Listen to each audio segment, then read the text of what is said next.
Let's begin in the UK, where Prime Minister Boris Johnson has been accused of focusing on saving his own skin rather than key issues after findings into number 10 lockdown parties were published. These were the words of the main opposition leader when Mr. Johnson met Tory MPs. We have details in this report. The update delivered by Sogray blamed a failure of leadership for rule-breaking in Downing Street. Mr. Johnson met Tory MPs on Monday to reassure them about his premiership and to promise a shake-up in number 10. There is significant learning to be drawn from these events, which must be addressed immediately across government. This does not need to wait for the police investigations to be concluded. That is why we are making changes now to the way Downing Street and the Cabinet Office run, so that we can get on with the job that I was elected to do, Mr. Speaker, and the job that this government was elected to do. But the Labour leader, who is also the main opposition leader, accuses the Prime Minister of becoming distracted from problems like the cost of living crisis. By routinely breaking the rules he set, the Prime Minister took us all for fools. He held people sacrificing contempt. He showed himself unfit for office. His desperate denials since he was exposed have only made matters worse.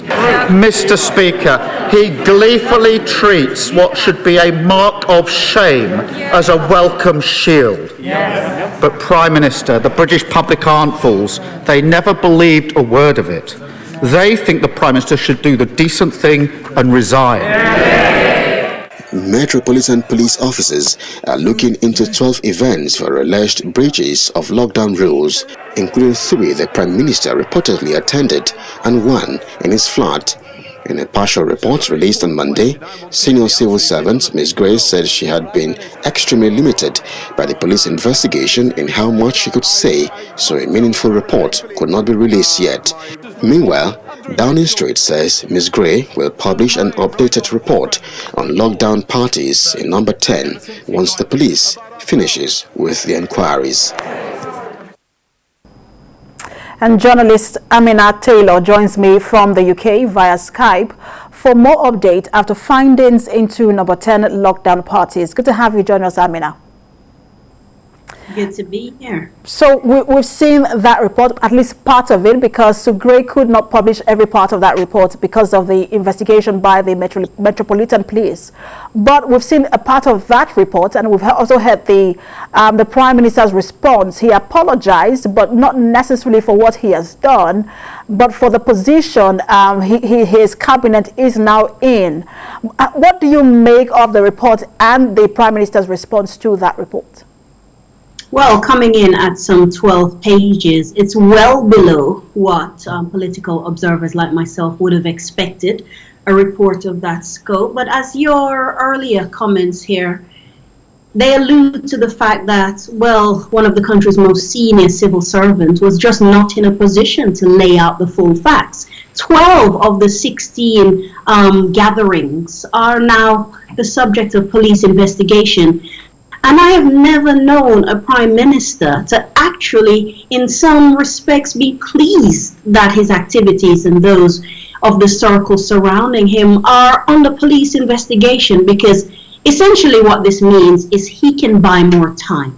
He can buy time for this to become a thing of the past. He can buy time for some of the political heat to get taken out of this scenario. And he can buy time for the opposition to be forced to move on to other things. Because though he might have said, I'm sorry for what happened and I'm sorry for how we dealt with it, and that we're now ready to move on with the job at hand and I've done things to try and correct the failings here, he was speaking about this when I watched the full exchange in Parliament yesterday, as if, guys, we have other business to be dealing with. We have Putin and the Ukraine. We have the rest of the vaccine rollout. We have to get the economy back on its feet. Who is clearly interested in some parties that took place a year ago? That's the underlying bluster that the Prime Minister wants to pass this on with. Like, listen, yes, I might have done wrong, but by the time the police investigation is concluded,